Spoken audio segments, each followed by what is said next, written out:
Babul ghadab imatus syar'i wal intisari li dinillahi. Bab tentang marah di saat agama Allah, kehormatan agama Allah itu diganggu, dan bab tentang berjuang di dalam agama Allah Subhanahu wa taala. Jadi ada dua hal yang akan disebutkan sini dalam judul babnya. Yang pertama adalah bagaimana kita membiasakan menjadikan diri kita menjadi orang yang di saat mendengar atau melihat agama Allah diganggu, kita harus menjadi orang yang bisa marah. Kemarin kita bicara tentang kita tidak boleh marah, tapi urusan apa? Urusan pribadi. Sekarang kita harus bisa membedakan mana urusan pribadi dan urusan Allah. Urusan pribadi, jika hartaku, nama baikku, itu urusan pribadiku, maka dihimbau ini untuk sabar. Akan tapi kalau sudah agama Allah, Nabi Muhammad, Al-Quran, Islam, syariat, ya ini harus ada kecemburuan, dan itu adalah iman. Iman di dalam hati kita. Jangan sampai Islam direndahkan, Islam diolok, akan tapi ternyata masih senyum, tidak pernah merasa terenyuh hatinya, maka ketahuilah itu hati yang mati. Bahkan mungkin tidak ada iman di dalam hatinya. Nabi Muhammad dicaci dan diolok dia. Memang Nabi Muhammad disakiti, beliau sabar, itu Nabi Muhammad, tapi kita. Sebab Nabi Muhammad SAW ada. Kita dengan Nabi Muhammad ada urusannya dengan iman kita. Iman kita, cinta kita kepada Nabi SAW. Maka ini disebutkan, bagaimana nanti disebutkan dalam hadis-hadis berikutnya, bagaimana kita harus bisa menjadi seorang muslim yang dalam jiwanya ini akan selalu berkobar semangat membela agama Allah Subhanahu wa taala. Semangat membela agama Allah. Jadi ada hubungannya ini antara marah untuk membela agama Allah dan membela agama Allah. Dan membela agama Allah harus ada punya sifat ghirah, cemburu kepada agama itu sendiri. Pernah suatu ketika kami ditanya tentang apa yang harus kita lakukan kepada orang yang mencaci Nabi Muhammad SAW. Bagaimana jika ada orang mencaci Nabi Muhammad, hendaknya kita apakan orang tersebut? Kami bertanya balik. Di saat engkau mendengar Nabi Muhammad dicaci, apa yang ada di hatimu saat itu? Kebayang? Apa yang ada di hatimu? Atau kau terenyuh, kau menangis? Atau kau hanya action tanpa emosi, Allahu Akbar, lalu marah, Nabi Muhammad dicaci, Islam diolok? Khawatir perjuangan kita adalah bukan karena Allah, hanya karena kita ingin dipanggil sebagai seorang pejuang, seorang pemberani, penegak kebenaran, amar ma'ruf nahi mungkar. Akan tapi hati kita tidak hidup. Makanya ini yang perlu dibangun ini oleh Imam Nawawi, dibangun. Sehingga di saat kita mengangkat kalimat takbir, Allahu Akbar, sallu ala Nabi dalam perjuangan, maka betul-betul dari hati yang hidup. Di saat hormat Allah, kehormatan agama dinodai oleh orang-orang yang tidak kenal Allah dan Rasulnya, maka ada kecemburuan di sini. Berangkat dari kecemburuan.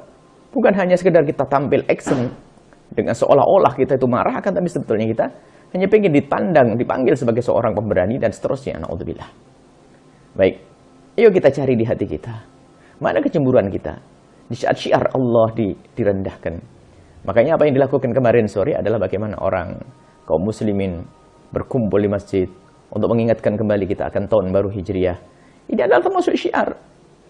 Jangan sampai kita sibuk dengan syiarnya orang kafir, memperingati tahun barunya yang tidak ada hubungannya dengan syariat. Akan tapi di saat ada tahun baru Hijriah, kita tidak pernah bergerak, tidak pernah mencoba untuk membesarkannya. Tahun baru Hijriah ada hubungannya dengan syariat, dengan hubungannya dengan hukum-hukum. Tahun Hijriah, tahun Arab, tahun agama. Tahun Arab ini adalah hubungannya dengan hukum. Hukum haid, hukum tolak, hukum segala macam adalah dengan hukum. Dengan tahun Hijriah. Ini termasuk syiar yang harus kita angkat, kita besarkan. Harus tahu. Bahkan kita harus bisa menghafal. Dan mungkin kita harus banyak istighfar, malu.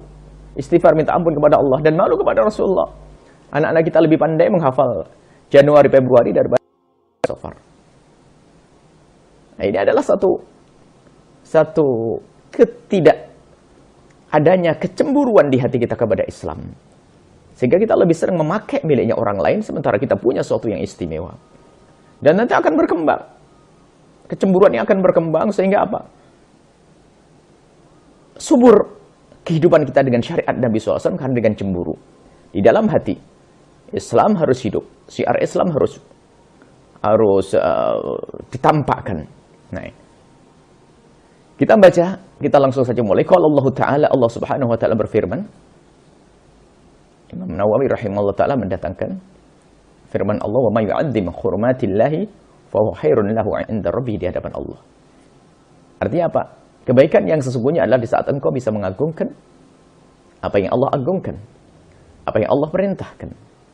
Agama Allah, ya. Agama Allah kita agungkan. Di dalamnya bermacam-macam syiar-syiar, ada syiar zahir, syiar batin. Syiar zahir adalah seperti halnya syiar zahir, haji dan sebagainya, itu lihat ke bihar. Ada syiar batin, adalah yang kita lakukan setiap hari wudu, sholat, syiar batin. Berjamaah syiar zahir. Jadi ada syiar lahir, syiar batin. Tapi intinya bahwasanya segala sesuatu yang harus kita lakukan dan kita tidak boleh tedor dari kewajiban-kewajiban kita kepada Allah Subhanahu wa taala, hendaknya kita agungkan. Dan mana mengagungkan ini adalah dengan hati mempercayai bahwasanya itu besar di hadapan Allah, yang melanggar adalah besar dosanya di hadapan Allah, yang menjalankannya akan dapatkan pahala besar di hadapan Allah Subhanahu wa taala. Tentu hal yang demikian adalah khairun lahu, bagus baginya. Dia akan dapatkan kebaikan dari Allah Subhanahu wa taala. Surat Al-Hajj ayat 30. Qala ta'ala, dan Allah Subhanahu wa taala berfirman, in tansurullaha yansurkum wa yuthabbit aqdamakum. Surat Muhammad sallallahu alaihi wasallam ayat 7. Intan surah, kalau engkau menjadikan hidupmu adalah membela agama Allah. Kalau menolong Allah, Allah tak perlu kita tolong. Karena kekuatan kita seperti apapun tidak akan bisa menolong Allah. Seperti halnya kejahatan yang dilakukan oleh siapapun tidak akan bisa mengalahkan Allah. Tapi kalimat ini adalah intan surullah, adalah sebuah ajakan, perintah untuk menjaga syariat Allah Subhanahu wa taala. Yang menjaga agama Allah adalah bukan kita, yang menjaga adalah Allah. Tapi Allah telah menjadikan sebagian hambanya, memilih hamba-hambanya untuk menjadi penjaga gawang agama ini, angkat derajat mereka. Kalau yang menjaga adalah Allah, bukan kita. Tapi kita berjuang karena kita ingin diangkat derajatnya oleh Allah. Dan Allah akan mengangkat derajat hambanya dengan ini. Intan surullah. Maka berjuanglah engkau. Berpikirlah untuk berjuang di jalan Allah. Dan berjuang itu sesuai dengan masanya. Kalau zaman Nabi ada peperangan dan sebagainya, karena mereka diperangi memang. Tapi zaman sekarang bukan dengan peperangan lagi, akan tapi dengan bermacam-macam cara. Termasuk saat ini adalah lembaga pendidikan yang harus kita tingkatkan, media, dan seterusnya. Ini adalah berjuang, intan surullah yansurkum. Maka semoga Allah memberikan ketulusan kepada siapapun yang telah berjuang bersama kami mewujudkan pondok pesantren, sekolah-sekolah, kemudian media-media dakwah.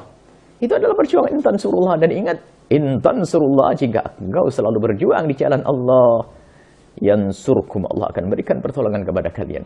Dan pertolongan kepada kalian ada di dunia dan di akhirat. Yang paling agung adalah pertolongan nanti di akhirat. Di saat kita berada di padang mahsyar, kebingungan Allah, tolong kita dikumpulkan bersama orang-orang mulia. Di Shiratal Mustaqim, kita akan melewati Shiratal Mustaqim dengan mudah hingga kita masuk surga Allah Subhanahu wa taala. Utsabbit aqdamakum. Kalau engkau benar-benar selalu menjadikan hidupmu dengan Allah, ingin berjuang di jalan Allah sesuai dengan keahlian dan kemampuan Anda, maka ketahui, utsabbit aqdamakum. Allah akan kokohkan kaki, Allah akan kokohkan engkau. Allah akan berikan kekuatan kepada engkau. Artinya apa? Pertolongan Allah akan berikan kepada. Nah, ini Imam An-Nawawi rahimahullah ta'ala menggabungkan antara bagaimana menumbuhkan kecemburuan di hati kita kepada agama Allah, kemudian setelah itu agar kita bisa melakukan pembelaan. Tanpa ada kecemburuan, tidak mungkin kita melakukan pembelaan kepada agama Allah Subhanahu wa ta'ala. Nah, dan setelah kita membela agama Allah, akan dapatkan buah. Apa itu? Pertolongan dari Allah Subhanahu wa ta'ala. Alangkah indahnya. Semoga Allah menjadikan kita adalah pejuang-pejuang Nabi Muhammad SAW yang sesungguhnya, dengan keindahan, kelembutan, dengan segala keindahan, kelembutan seperti yang diajarkan Nabi SAW, ketegasan seperti yang diajarkan Nabi SAW,